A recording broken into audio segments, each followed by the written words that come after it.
అందరికీ నమస్కారము. మీరందరూ సంతోషంగా, ఆర్థికంగా, ఆరోగ్యంగా బావుండాలని ఆ దేవుణ్ణి మనస్ఫూర్తిగా కోరుకుంటున్నాను. అలాగే ఎవరైతే ఈ వీడియో చూస్తున్నారో వారందరికీ కూడా 2024 సంవత్సరంలో మీ అందరికీ మంచి జరగాలని నేను కూడా కోరుకుంటూ మీ అందరికీ విజయోస్తు. అయితే ఈరోజు మన వీడియోలో మీకు తెలియపరుస్తుంది ఏమిటి అంటే జనవరి 11న అమావాస్య రాబోతుంది. ఈ అమావాస్య అనేది గురువారం రోజున రావడం వలన ఇది అతిశక్తివంతమైనదిగా మారినది. ఇలాంటి అతిశక్తివంతమైన రోజున మీరు కనుక తమలపాకు మీద ఈ గుర్తు వేసి నేను చెప్పిన చోటన మీరు పెట్టినట్లయితే మీరు అప్పుల బాధ నుండి తొలగిపోయి, అలాగే మీ ఇంటికి డబ్బు వద్దన్నా కూడా లక్ష్మీదేవి అనేది తిష్ట వేసుకొని కూర్చొని మీరు పట్టిందల్లా బంగారం అవ్వడమే కాకుండా మీకైతే రాజయోగం పట్టడమైతే ఖాయము. అయితే ఈ పరిహారాన్ని ఎవరు చేయాలి, ఎందుకు చేయాలి, ఏ విధంగా చేయాలి, ఏ సమయంలో చేయాలి అనే ప్రతి ఒక్క విషయాన్ని కూడా క్లుప్తంగా వివరిస్తాను.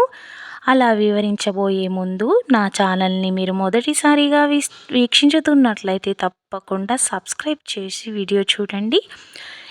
ఇలాంటి పరిహారాలు ఎంతమందికి ఉపయోగపడతాయి కాబట్టి ఈ వీడియోకి మీరు ఒక లైక్ చేయండి. మీరు ఇచ్చే లైక్ ద్వారా ఇది 10 మందికి ఉపయోగపడుతుంది.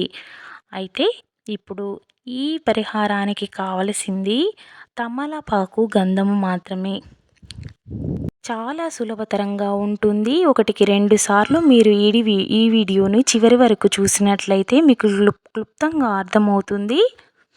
ఎలాంటి పరిహారాన్నైనా కూడా సరైన క్రమంలో, సరైన పద్ధతిలో చేయడం ద్వారా మాత్రమే పరిహారానికి ఫలితమైతే ఉంటుంది. అయితే మీరు ఈ పరిహారాన్ని అయితే ఖచ్చితంగా నమ్మకంతో అయితే చేయవలసి ఉంటుంది. ఈ పరిహారాన్ని ఎవరు చేయాలి అనంటే ఇంటిలో పెద్దవారైనా తల్లి కానీ, తండ్రి కానీ, ఎవరైతే ఇంటికి యజమాని అవుతారో, లేకపోతే భార్య కానీ, భర్త కానీ చేయవలసి ఉంటుంది. అయితే ఈ పరిహారాన్ని రాత్రి యందు అనగా సాయంత్రము 6 గంటల ప్రాంతం నుండి 9 గంటల ప్రాంతం లోపైతే చేయవలసి ఉంటుంది. అయితే ఇంత చిన్న పరిహారము కదా అని సులభతరంగా అస్సలు తీసివేయపడకండి. ఇంత చిన్న పరిహారమే మీకు ఎంతో మార్పు తెచ్చిపెడుతుంది. మీరైతే ఒక్క రోజులోనే మార్పునైతే గమనిస్తూ ఉంటారు. అంత మంచి పరిహారము. ఇది చేసిన వారెందరూ కూడా సంతోషంగా, ఆర్థికంగా ఎన్నో బాధల నుండి విముక్తి చెందారు.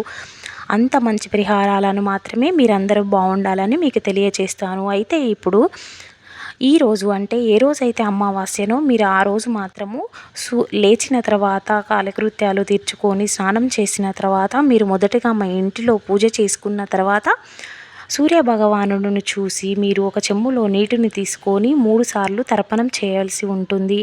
ఇది అయితే ప్రతి అమావాస్య మీరు చేసినా కానీ ఎంతో పుణ్యమైన ఫలితం అయితే మీకైతే ఇస్తుంది. కాబట్టి మీకు కుదిరితే ప్రతి అమావాస్య కూడా ఇలా నీటిని అర్పించడం అనేది ఆనవాయితీ చేసుకోండి.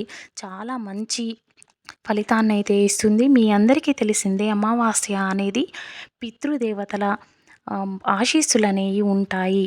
కాబట్టి ఇలా మనము నీటిని అర్పిస్తే పితృదేవతలు అనేవారు మనల్ని కరుణిస్తారు.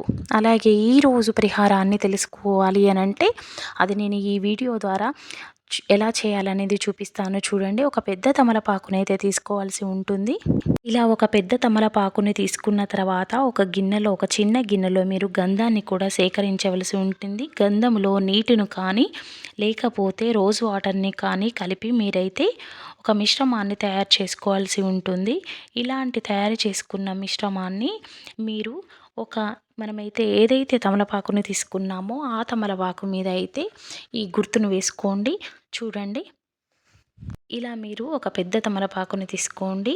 తీసుకున్న తర్వాత నేనైతే ఒక ఇయర్ బడ్ సహాయంతో లేకపోతే మీరైతే వేలు సహాయంతో కానీ ఒక స్వస్తిక్ గుర్తునైతే వేయవలసి ఉంటుంది. చూడండి, ఆ స్వస్తిక్ గుర్తు కూడా మొదటగా మీరు ఎలా వేయాలి ఇది కూడా చూపించాను. ఇలా మీరు మొదటగా నిలువు గీత గీసుకోవాలి, తరువాత అడ్డంగా గీసుకోవాలి. ఇలా గీసినప్పుడు మీకు ఏదైతే ప్లస్ లాగా మీకైతే పాజిటివ్ ఎనర్జీ అనమాట. ఇలా మీరు వేసుకోవడం ద్వారా నరదిష్టి అంతా పోయి కూడా మీ ఇంట్లోకి పాజిటివ్ ఎనర్జీ వస్తుంది.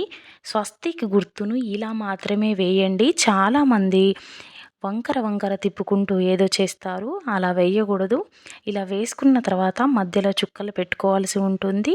తరువాత మీరు చేయవలసింది ఏమిటి అంటే, ఏదైతే ఈ స్వస్తిక్ గుర్తు వేస్తున్నారో మీరు ఓం శ్రీ మహాలక్ష్మీ నమః అనే ఒక మంత్రాన్ని అయితే జపించాల్సి ఉంటుంది. ఈ స్వస్తిక్ చుట్టూ కూడా మీరు ఎప్పుడైతే ముగ్గు వేస్తారో ముగ్గు చుట్టూ మీరు గీతలు గీసుకుంటారు కదా, అలా చక్కగా కాకుండా మీరైతే ఈ గీతలను కాస్త వంకరగా, అంటే ఇలా కాస్త కర్వుగా తీసైతే వేసుకోవలసి ఉంటుంది. ఇందులో ప్రధాన పాత్ర అనేది ఈ గీతలే అండి. ఈ గీతలు మీరు ఇలా గీయడం ద్వారా అష్టదిగ్బంధనం వేసినట్టుగా మనము భావిస్తాము. ఈ గీత అనేది మీరు మంచిగా వేయడం వలన మీ తలరాతలో గీత కూడా మీ అదృష్ట యోగాన్నైతే మారుస్తుంది. చూడండి, ఇలా స్వస్తిక్ చుట్టూ కూడా మీరు ఇలాంటి గీతలను గీసుకోండి.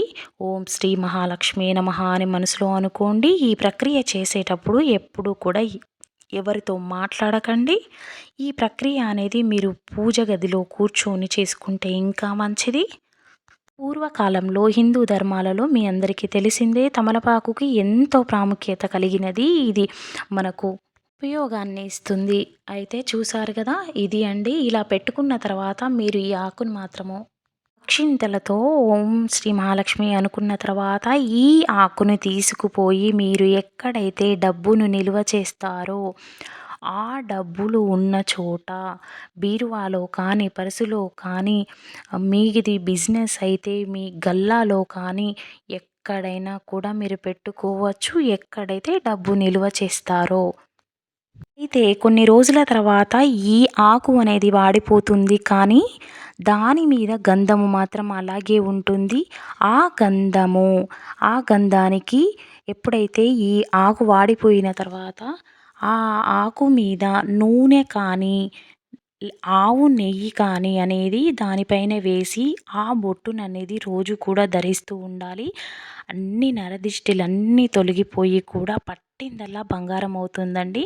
మీరు చక్కగా చేసుకోండి. ఎంత బాగా పనిచేస్తుందంటే ఎంతోమంది సంతోషంగా ఉన్నారు ఈ పరిహారం చేసుకోవడం వల్ల. లక్ష్మీదేవి ఖచ్చితంగా మీ బాధలను, సమస్యలను అన్నిటినీ కూడా అర్థం చేసుకొని మీ ఇంట్లో ఎలాంటి కలహాలు ఉన్నా, మీ పిల్లలతో బాధ ఉన్నా, ఎటువంటి కోరిక అయినా, ఎంత పెద్ద కోరిక అయినా ఖచ్చితంగా అది తీరవడం అయితే ఖాయమండి. అంత మంచి పరిహారము మీరందరూ చేసుకొని చల్లగా సంతోషంగా ఉండాలని నేను కూడా దీవిస్తున్నాను.